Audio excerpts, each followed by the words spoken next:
Nucléaire, non merci, oui mais. La danse pour la bonne cause, autrement dit le Zumbaton. Mixart Miris, portes ouvertes avec quelques courants d'art.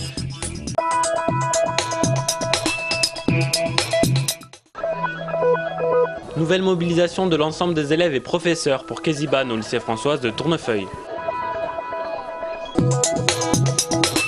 Le risque de fusion dans la centrale de Fukushima au Japon a relancé le débat sur la place du nucléaire. En marge de la manifestation organisée place du Capitole, le collectif Sortir du nucléaire tire la sonnette d'alarme. Je suis architecte et aujourd'hui je peux vous faire une maison qui non seulement consomme de l'énergie mais en produit. À Toulouse on devrait avoir sur tous nos toits des capteurs pour avoir l'eau chaude sanitaire. Si on s'en donne la volonté politique, soit en une législature, en 5 ans, soit en 2 législatures, on peut se passer totalement du nucléaire. Qu'en est-il vraiment? Peut-on par exemple satisfaire les 7 millions de kilowattheures dont a besoin la Haute-Garonne chaque année avec des énergies vertes?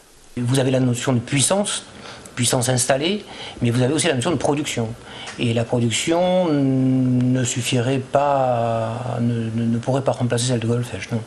En Midi-Pyrénées, nous sommes autour de 27 TWh, 27 millions de kilowattheures. L'abandon du nucléaire, EDF avoue ne même pas y penser. L'envisagerait passerait aussi par une consommation plus faible en énergie du tout à chacun. Celle-ci n'a jamais été aussi forte qu'en 2010, avec une augmentation de 5,5%.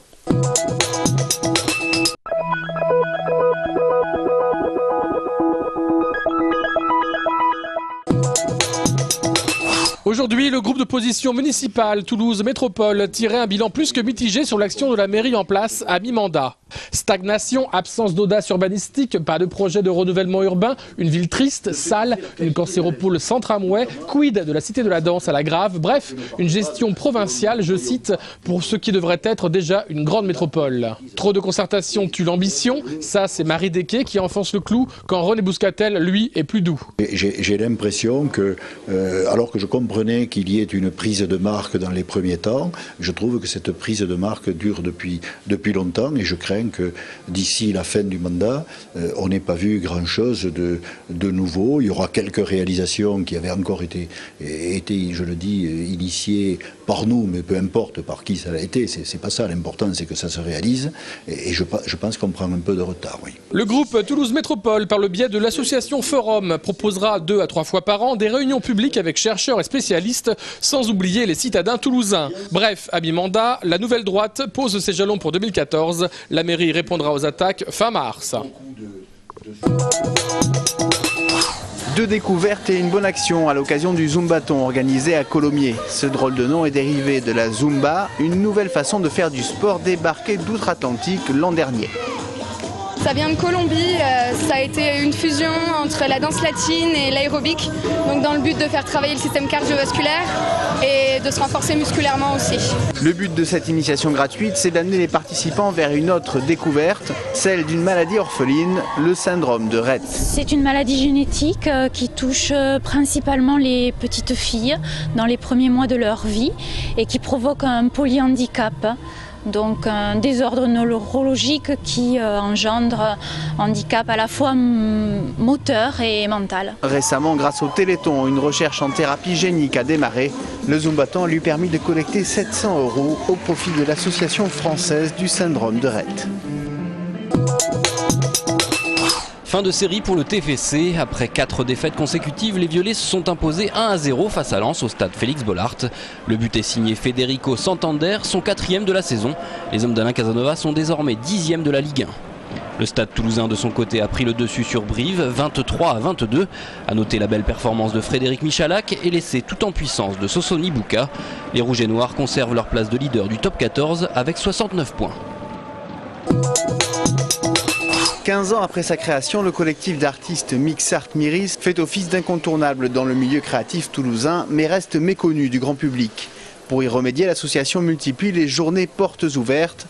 Objectif découverte, mais également revendication. Mixar Myri, c'est un espace à la fois de création, de diffusion. C'est une passerelle, une plateforme où peuvent se croiser des artistes, tout niveau de compétences. C'est l'occasion d'informer, de mettre au courant les personnes qui viennent nous rendre visite, de la situation dans laquelle on est, la précarité qui est quand même assez criante. Car depuis son départ de l'ancienne préfecture en 2005, Mixar Myri s'est enclavé au fond des Minimes dans une friche industrielle.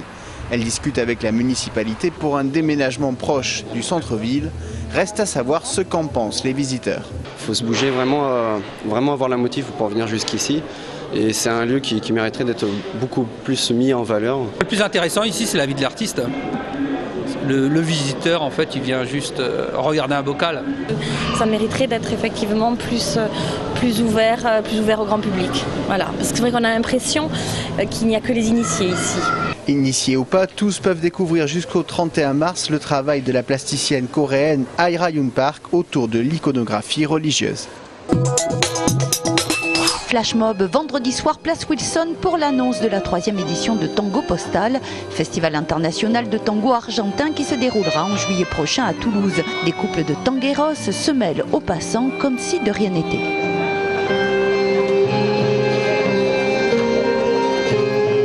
Le tango est une danse improvisée, donc avec des codes précis, mais chaque danse est différente, on ne sait pas ce qui va arriver après, et c'est justement ce jeu qui est intéressant entre l'homme et la femme. Peu à peu, le charme opère, jeunes et moins jeunes s'arrêtent, regardent, apprécient et vont même tenter quelques pas. Ça donne envie de danser, hein? Ouais, on est venu de suite, on a entendu la musique, on a entendu musique, et on a bien réussi, un petit moment. D'abord, la danse déjà qu'elle est très sexuelle, hein, c'est une danse... C'est l'homme qui commande là, encore une fois de plus. Mais c'est vrai que dans la rue, c'est une très bonne idée. Ça met de la vie dans Toulouse, c'est très agréable.